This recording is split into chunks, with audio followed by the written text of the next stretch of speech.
maa ngi si jàmm. sant alhamdulilah Seydina maa ngi lay nuyu di lay ziar bu baax. di nuyu Mamadou Dieye di nuyu également ak ziar sénégalais yi nga xamante ni ñu ngi ñuy seetaan sa fiyatu. waaye itam di nuyu ak dalal suñu gan ci invité actu tey nag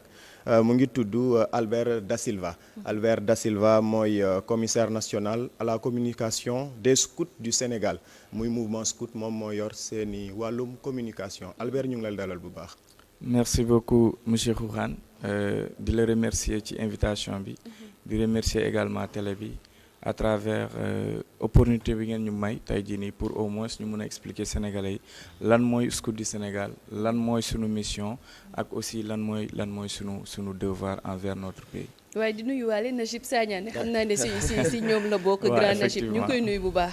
ma bàyyi la nga yaatal Khourane. d'accord wax na ko donc occasion la tey sa fi xëy na ngir ñu waxtaanee li nga xam ne mooy mouvement scout Sénégal de manière générale d'autant plus que ñoom disons le mouvement scout am na xew-xew bu mag bi nga xamante ne ñu ngi koy waajal ndax xam nañ ne ñaar fukki fan ak ñaar ci weeru février bi ci la ñu war a amal li nga xamante ni mooy journée bi ñu jagleel lépp lu aju ci wàllu scoutisme alors mais laata loolu ñu bëggoon xam rek déjà lan mooy scoutisme lan mooy scout en quelque sorte. Alors merci beaucoup monsieur Khourane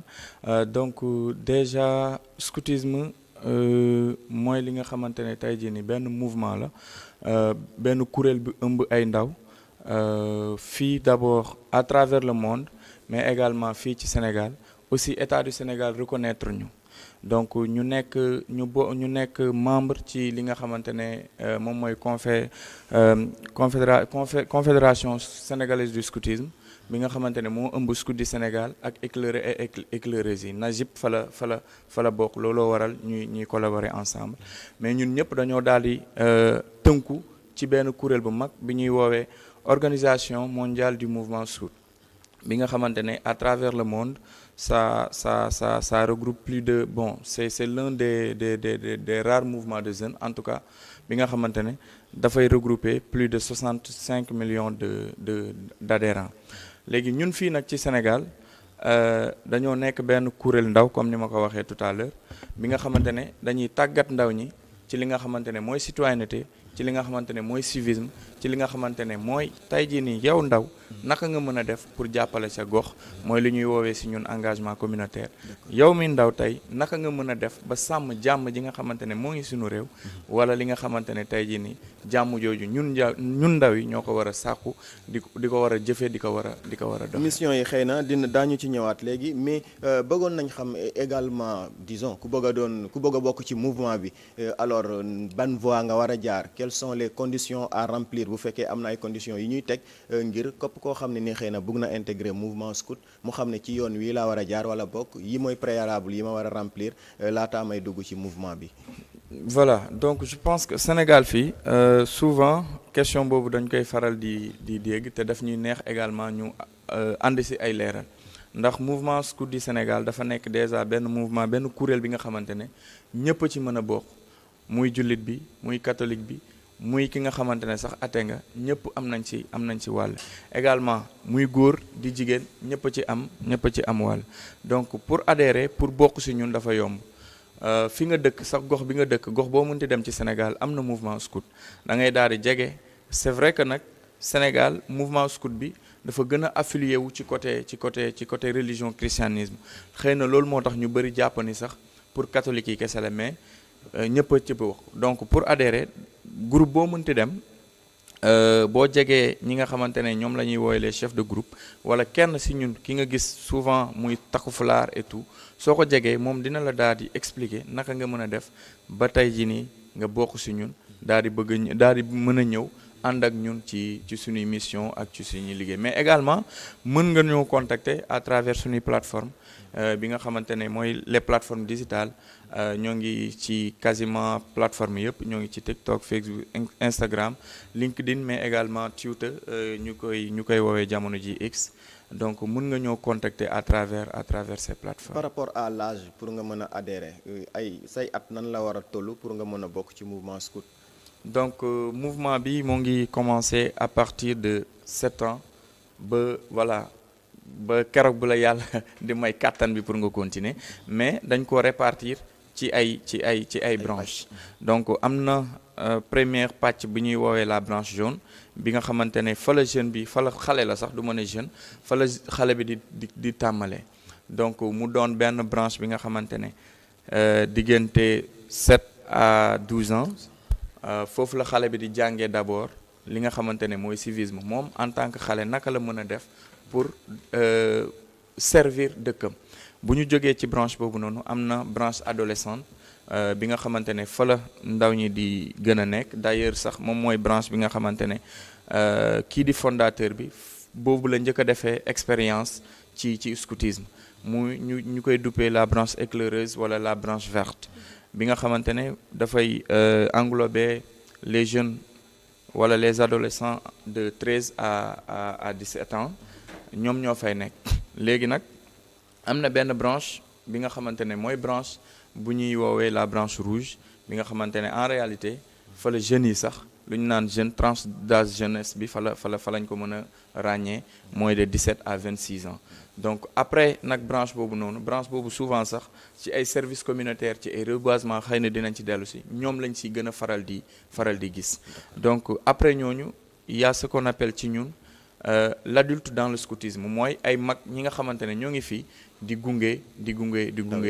ndaw ñi donc mu doon benn branche bi nga xamante ne c'est à partir de 26 ans ba comme ni ma ko waxee ba tànk yaa ngi am en tout cas kattan mën a ñëw def le scoutisme. bu ñu ñëwaatee ci événement bi spécifiquement à la date du 22 lan lañ mën a jàpp ne xëy na concrètement noonu la ñu amalee li nga xamante ni mooy célébration bi. voilà ak yan action en tout cas wala activité lañ ci prévoir wala ngeen ciy def bien souvent. d'accord déjà 22 février dafa nekk benn jour unique pour mouvement bi au niveau mondial d'abord mu doon bés bi nga xamante ne dañuy màggal ki nga xamante ne moom moo créé mouvement bi muy Robert Stephenson Baden-Powell nekk benn anglais donc à travers ses œuvres ses écrits et tout donc 22 février dafay permettre tey ñu mën a gëstu ki nga xamante ne moom mooy Baden-Powell ci lépp li mu jot a def waaye tamit daf ñuy mën a permettre ñun en tant que scout déjà d'abord scout du Sénégal ñu mën a communier ensemble gën a ñoŋal suñu liggéey mais aussi moment la pour ñun ñu saytu suñu taxawaay suñu doxalin ci suñu askan maanaam depuis bu ñu fi nekkee ñun lan lañ apporté kii bi waaye nag ci bés bi en tant que tel scout du Sénégal ren dañ ko fas yéene célébrer le week-end du 28 mars le week-end du 28 février au 1er mars fële ca Popenguine donc xam nañ ni les scouts du Sénégal dañoo répartir ci 14 régions yëpp à travers 6 régions scouts muy région du fleuve mooy côté Saint-Louis bi Matam yooyu région de Dakar région de la Casamance mooy sud bi région de Kaolack mooy centre bi région de Thiès ak région Petite Côte bi nga xamante ne mooy Mbour ak Petite Côte bi noonu daal donc ñun ñëpp dañuy daal di daje fi nga xamante ne mooy Popenguine waaye comme Casamance dafa sori torop ak Popenguine dañoo may waa Casamance ñoom ñu def ko le 22 bii nii ñoom maanaam week-end bii nii lañ koy def fële ca Casamance mais même programme bi la ñuy suivre yi nga xamante ne également mooy programme comme ni nga ko waxee tout à l'heure dañuy amal d'abord ay caravane maanaam ci accueil bi dañuy def ay caravane bu ñu yegsee bu ñu dalalee xale yi ba pare daal di aussi def benn veillée ci veillée bi nag mën na nekk veillée ñaan donc ñaan bi ci ñaari côté yëpp la muy ci voilà donc ci ñaari côté yëpp la muy ci catholique bi muy ci musulman bi après aussi am na concert benn animation buñ ko mën a duppee mën a permettre quand même xale yi ku nekk mën a épanouir ci bés boobu d'autant plus que fête la donc dimanche bi ñu xëy daal di def benn messe daal di jébbal en tout cas lépp li nga xamante ne suñuy ñaanu Sénégal suñu borom ndax moom it mu mun ñoo taxaw bu baax a baax. xam nañu kii samp disons scout à travers le monde mais est-ce que Sénégal mën nañ jàpp wala mën nañ identifier une personne wala en tout cas une personnalité boo xam ne dañuy naan diwkat moom mooy le fondateur du mouvement scout fii ci réewum Sénégal. waaw c'est vrai que déjà dañuy rappeler que ni le mouvement a vu le jour ici au Sénégal depuis 1928 mu doon li nga xamante ne lu yàgg la trop voilà donc d'après archives yi sax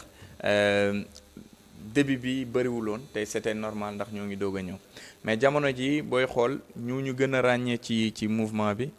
tey mën nañ ci duppee ki nga xamante ne mooy déjà suñu njiit di suñu commissaire général monsieur Antoine Gislain Kali mais avant moom am na ñeneen ñu fi jaaroon comme ki nga xamante ne tey mooy monsieur Cherz Badji donc je pense que moom sax moo ngi ministère de la jeunesse donc c'est juste pour te dire que tey jii nii aussi Scouts du Sénégal dañoo bokk ci ñi nga xamante ne souvent bokk ku def par cursus normal bi ñu si ëpp bokk après dañuy bokk si ñi nga xamante ne ñoom ñooy jiite souvent réew yi de manière générale à travers le monde entier donc moo xam dinañ nekk ci ministères yi wala dinañ nekk ci entreprise yi nga xamante ne tey jii nii ñoom ñooy mën a recruter pour mën a en tout cas apporter li nga xamante ne mooy développement ci réew. Concrètement disons bu ñu doon ne lan mooy rôle lan mooy taxawaayu en tout cas scout en tout cas ci société bi ci communauté bi de manière générale lan nga ñu mën a wax ne moom quand même moom mooy li nga xamante ni mouvement scout da koy apporter à la communauté en tant que tel. dama koy tënk rek ci benn mot mooy jàppale sa morom tey ma jox la exemple bu patente je pense que démb rek barki démb di moins su ma jumul benn groupe scout waa 10e Dakar lañ leen di woowee muy paroisse Saint-Paul def nañ benn collecte don de pull pour jagleel ko ñi nga xamante ne ñooy détenus waaye aussi enfants de la rue donc xam nga tey loolu noonu dafay tourner ci lu ñuy wax service communautaire mais également la solidarité entre les personnes bu loolu weesoo am na li nga xamante ne doon koy def souvent ñu gën ñu see ràññee sax mooy souvent reboisement yu ñuy def à travers ministère de l'environnement mais aussi parce que ñun n'oublions pas que dañuy liggéey ak ñaari ministère phare mooy ministère de l'environnement ak surtout ministère de la jeunesse parce que ñun sax dañoo affilié wu directement ci ministère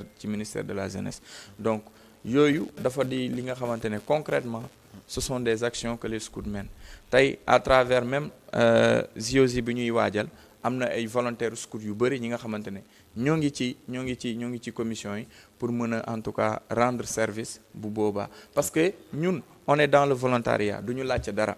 léeg-léeg nag souvent loolu la ñuy reprocher sax yeneen ministères yi. fan ngeen di trouver les moyens de vos actions alors da ngeen di cotiser wala. waaw suñu majeure partie action ay temps c'était par des cotisations ba jamono ji sax waaye léegi depuis 3 ans quand même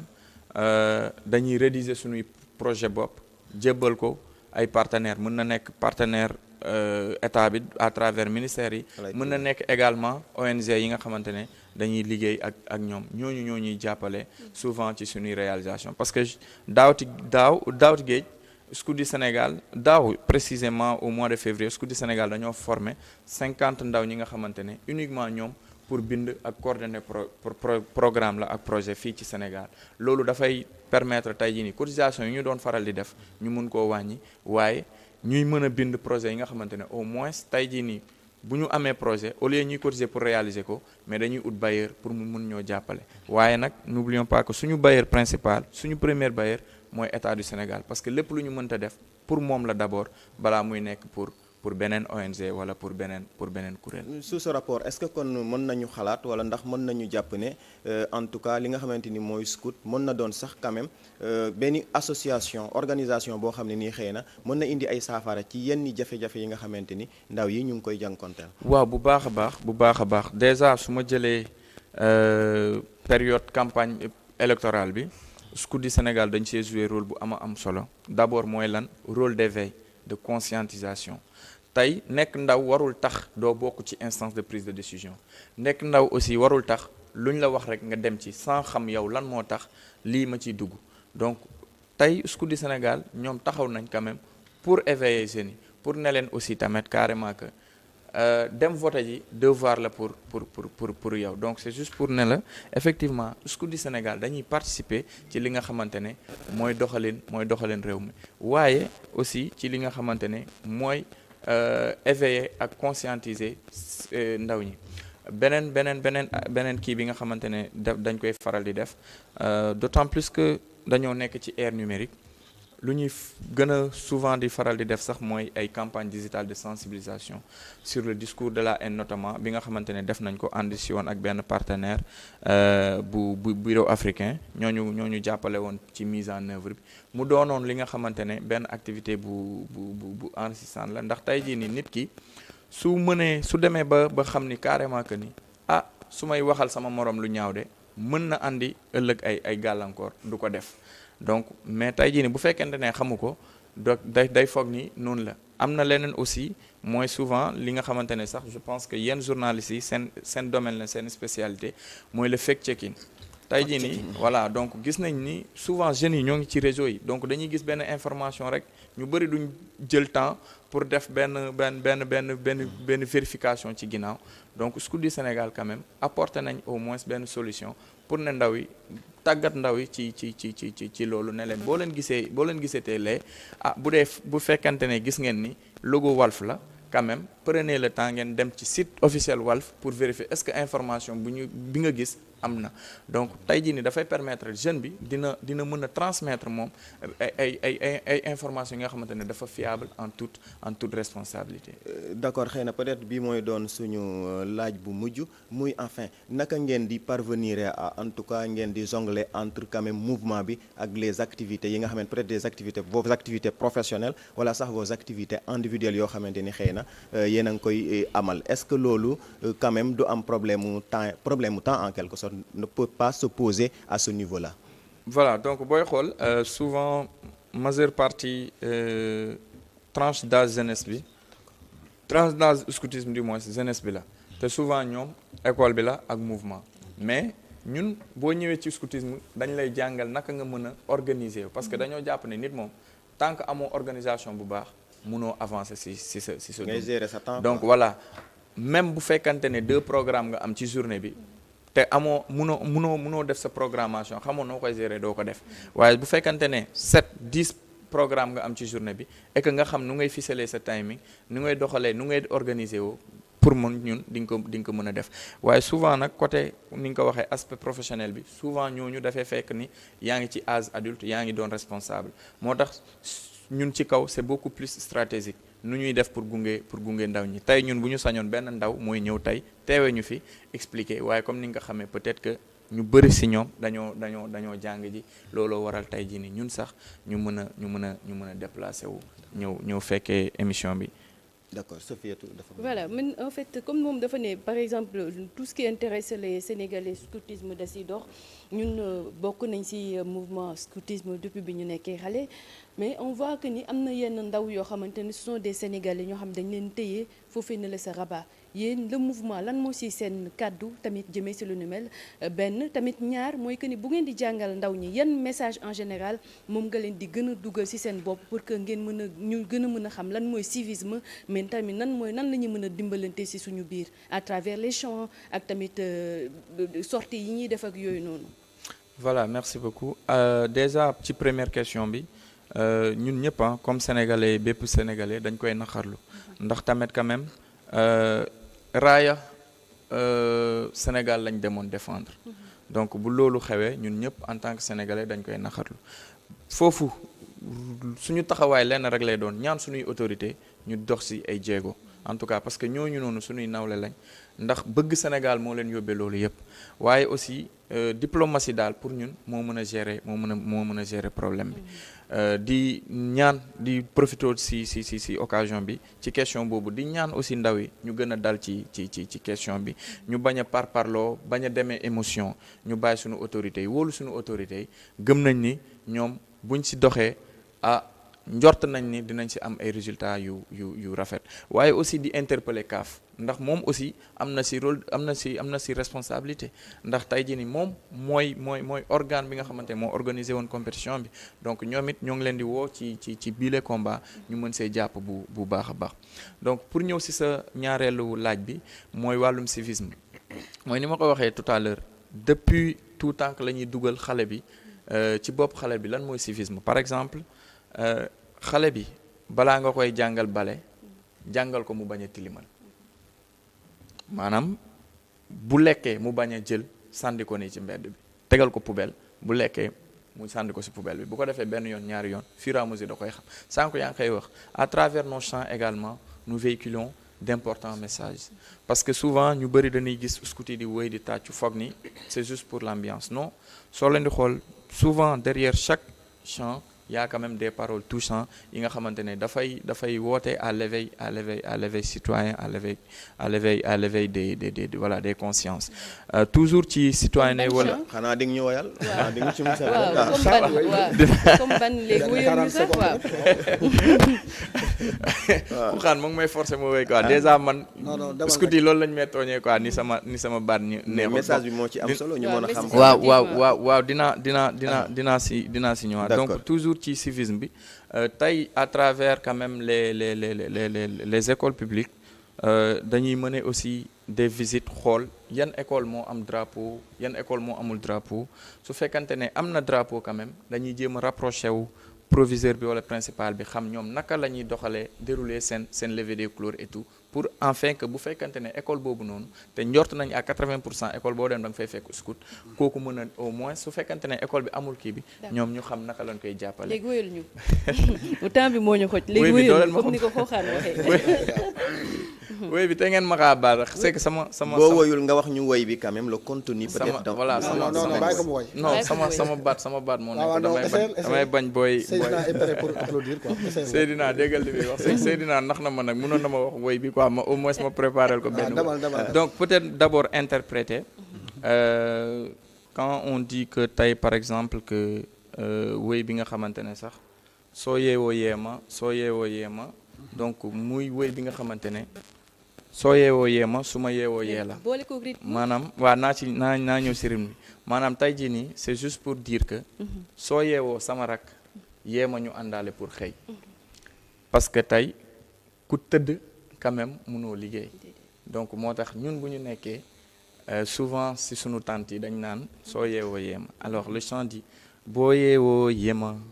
boo yeewoo yee ma boo yeewoo yee ma su ma yeewoo yee la après ñu continuer alalu mbolo ku ka lekk fay ko donc c'est juste des paroles yi nga xamante ne ça sensibilise aux jeunes pour leur dire que en tout cas li nga moomul bul ko laal ndax boo ko laalee tôt ou tard di nga ci voilà donc peut-être balaa ngeen clôturer may ma juste benn message bi may lancer voilà à nos parents donc di leen ñaan voilà chers parents ñoo ngi leen di ñaan vraiment ngeen bàyyi xale yi ñëw ci mouvement bi nga xamante ne mooy scoutisme ndax du ko wàññil dara da koy yokkal juste temps bu muy def kër ga amaana bu ko ñëwee def ko ak moromam yi non seulement dafay épanouir mais également da koy permettre mu génnee li nga xamante ne ci moom la nekk maanaam nu mu tudd sax c'est naka laa koy woowee c'est aspects voilà ces talents cachés da koy permettre mu génnee ko ndax à travers le scoutisme il y a ce qu'on appelle l'art et la technologie. D'accord. Voilà, donc merci alors Albert Da Silva may fàttali ni yow yaa nekkoon tey suñu invité ci rubrique invité actu yow yaay commissaire national à la communication des scouts du Sénégal ñu ngi lay jaajëfal bu baax. Merci beaucoup pour l'invitation et merci beaucoup à la Walfadjri may juste sàcc Ziguinchor yàgg naa jël ay images pour Walf avec Amadou Khalil Diémé. Merci beaucoup. D'accord. Il communique bien. waaw il communique bien loolu laa doon bëgg a wax c'est-à-dire. Najib moom scout la moom. Najib moom bu mag la ci moom. waaw Najib moom ci confédération bi sax moom moo gérer communication confédération bi jamono jii nii. donc mu nekk ci aussi di liggéey bu am solo ànd ci ak man également ci liggéey boobu noonu. sama mag ju baax la daal am na solo parce que boo duggee rek dinañ détecter xale bu nekk parce que li ñu naan développement personnel. dañ lay teg si biir mbooloo bi wër la yow bu ko defee ngay wëy wala nga fecc genre da lay teel a tàggat te voilà. ñu koy sant bu baax di leen di gërëm si liggéey bu am solo bi nga xamante ne mouvement bi mu ngi koy amal waaye di nuyu Najib Sagna bu baax a baax encore une fois ak yow mi nga xamante ne si déplacement bi ak sa disponibilité ñu dem très rapidement ñu waxtaanee chronique wala ñu dem sport waaw ñu dem sport donc te dellu si